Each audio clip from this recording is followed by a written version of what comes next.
Hi, boys and girls. This is Grandma Sheila, and I have another story for you today. Our story is called Courage Rather Than Hatred. Well, the story took place a long time ago. It was midnight one night, and the little cabins down the road from the big plantation were all quiet for the night.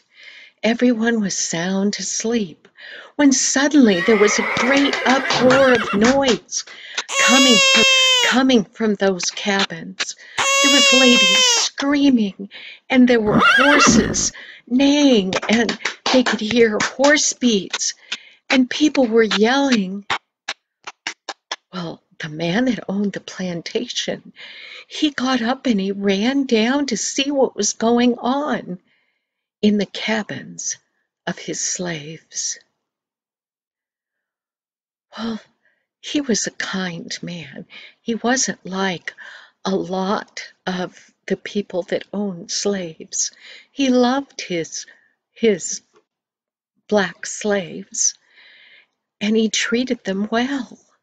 But when he got down there, people were crying, and among the people that were missing was Mary, which was a young lady that had helped in their house, and her new little baby boy. They were gone. And those riders that had come in had taken others as well. Well, when morning came, the master from that big plantation, he rode off with some of his men trying to find his slaves that had been taken so rudely in the night. Well, finally, he found at least a trace of where some of them had gone. He found someone that knew about Mary, but there was nothing he could do. Those men that had stolen her away had sold her, and she was far away by now. But her little boy, that baby I told you about, he was still there. Well, the master wanted to take care of that little boy. So he offered to pay the person where the little boy was $300. Well, back in those days, $300 was a huge amount of money. The $300 went to give the man a beautiful horse that cost $300. And the man traded the baby for the horse. Well, the master was glad to have that nice little boy back, Mary's little boy. So he took him home with him, and he took him to the big house, and his wife took care of him as he grew. After he started to walk and was able to do things, the lady of the house started teaching him jobs so that when he was old enough, he could be a houseboy for them. She taught him how to run errands, and then she taught him how to do stuff in the house. The cook taught him how to cook. The lady from one of those cabins taught him how to wash clothes in a big tub. And the lady from the house taught him to do things that you and I would say were girl things. But he learned how to embroider. He learned how to sew. He learned how to clean things. And pretty soon, he knew so much that he was the houseboy for them. He did all sorts of things, Well, the family liked him so well that when he was 8 years old, they heard of a school that was just, well, it was a few miles down the road, but it was one of the only schools they knew of that let Black children come to their school. Well, he was so excited. You know, the lady of the house, she had given him a book called a primer, and that was like a spelling book, but it had all kinds of other stuff in it. And he had memorized the whole book, but that was all the education he'd had. So when he went there to school, he didn't have but just a few pennies, and he had no place to stay. But that didn't seem to bother him. Some days, the people that lived in that little village where the school were would ask him to come to their house to stay. So he would sleep there. And if they were going to feed him, he would help wash the clothes or help clean the house. And then he would go to school. Well, the years passed quickly for George. Well, you know, they had nicknamed him George Washington because he never told a lie. He never stole anything. He was a good young man. So he wanted to go on to school.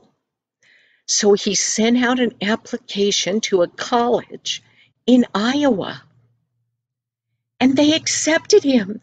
He was so excited. And by the time he got all the way to Iowa, he had 10 cents in his pocket. And when he went to the college, the man that ran that college, he said, "I am so sorry. I didn't know your skin was black. You can't go here." But he was the best student that had applied.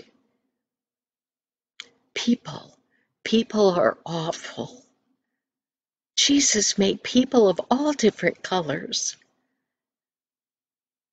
Well, George, he was not discouraged. He thought, I have to look around here some more. So then what he did was he got himself a big wash tub and he started a business of washing people's laundry. And everything, every book or anything he could get his hands on, he studied when he wasn't washing clothes. Well, pretty soon he had so many people's laundry that he couldn't even hardly do it all, but he did. And that was how he made money.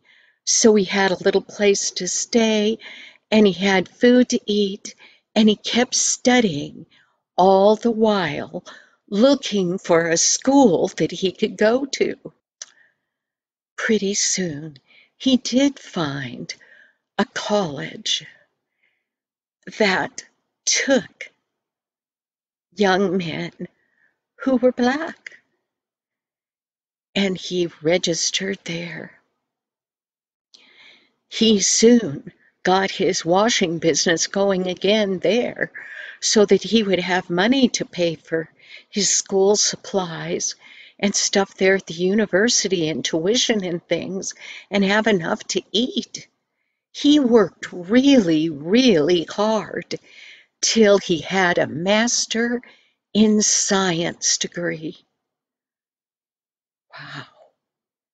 Well, when he graduated, then he had to find a place to work.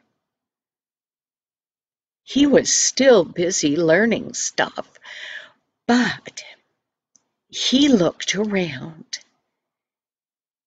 And initially, he didn't find much. He just kept working. And then he received a call from a college called Tuskegee. And that was a college, a university that was being started just for Black people. Well, that was exciting. They needed really good teachers. And George Washington, when he'd been sent off to that first little school when he was 8, he needed a last name. Well, he didn't have one. Nobody had ever given him one. So that kindly man there at the plantation had said, well, you can have my last name. And that last name was Carver. He went to that university to work. Well, he found that indeed it was a brand new place.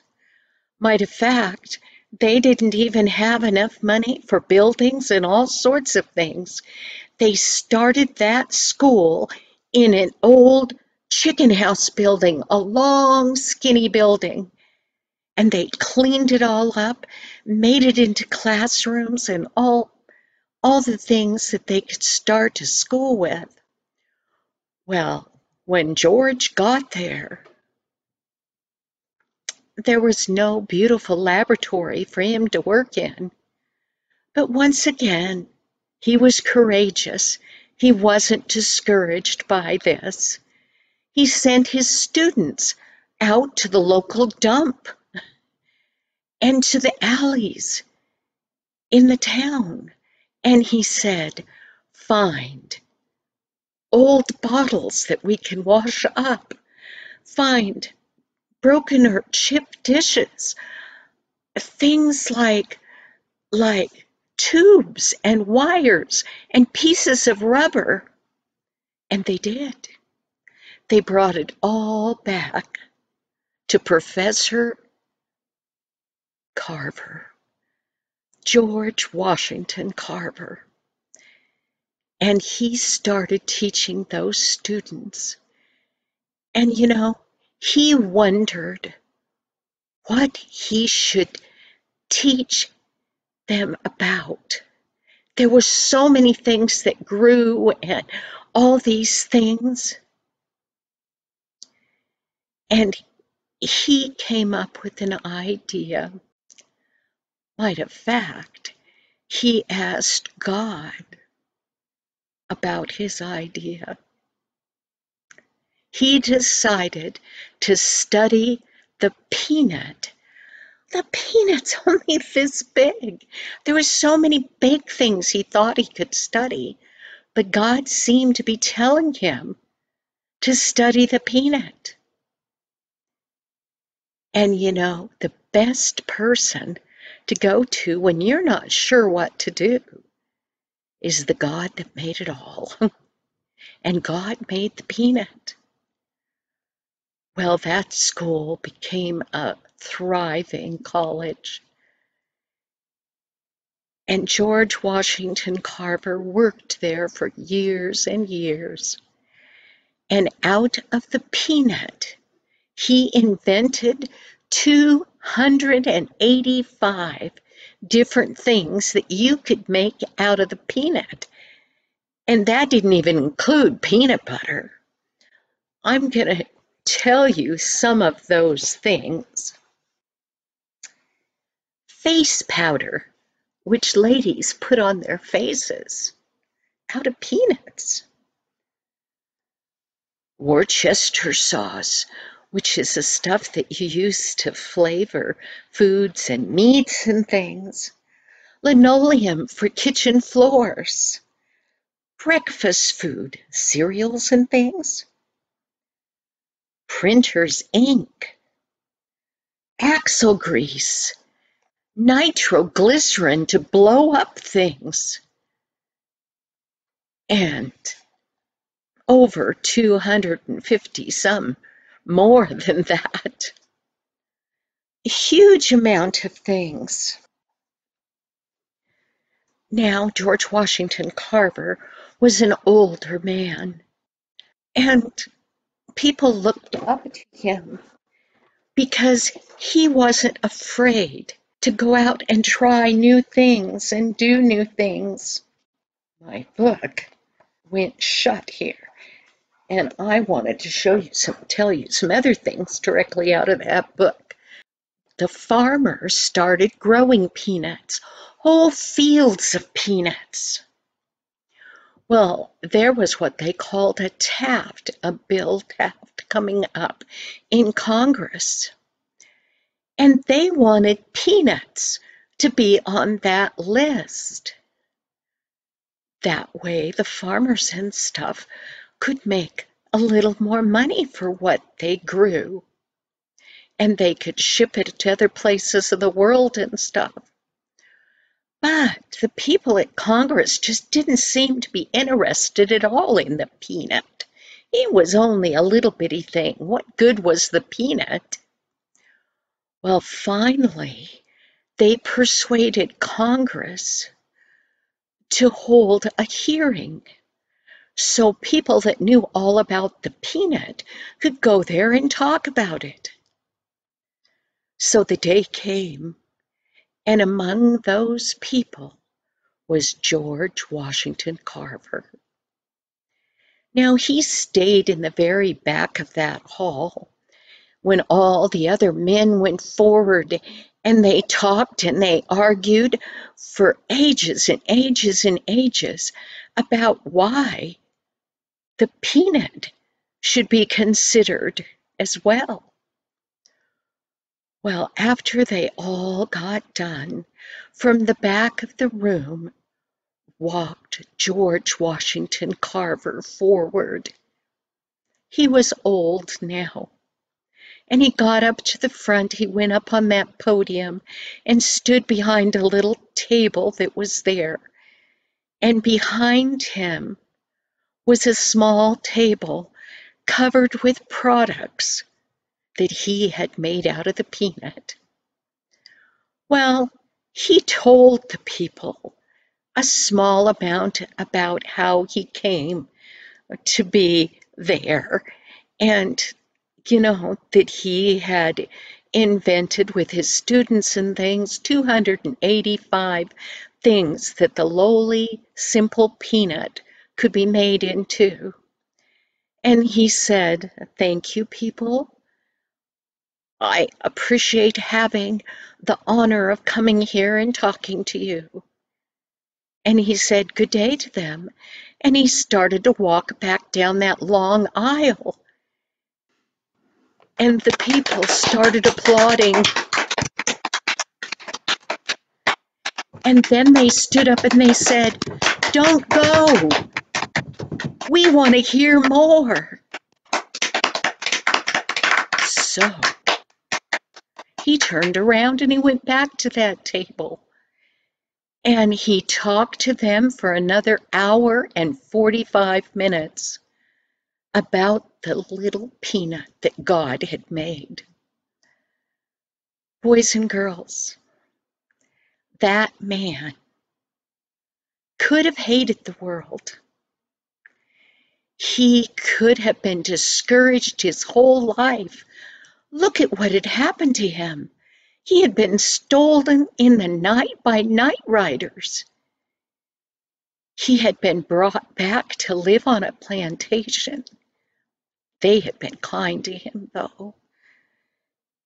He had had to go to a school just for black people because no one else would let him go. He had to wash clothes and do dishes and clean houses to earn his education and have a place to stay. He spent most of his years studying different plants and things that God made. And he was courageous through his whole life. And you, boys and girls, God has given you good brains, no matter what color your skin is. God's given you the ability to learn things and to share what you've learned with others. And you can be courageous, just like George Washington Carver. And I have a little statement that he wrote, and I want to read it to you. When you do the common things of life in an uncommon way, you will command the attention of the world. And he wasn't just talking about Kim, he was talking about you, boys and girls. Remember to ask God to help you. If you're having a challenge going on, just like George asked. Thank you, boys and girls. I'll see you next week. Bye-bye.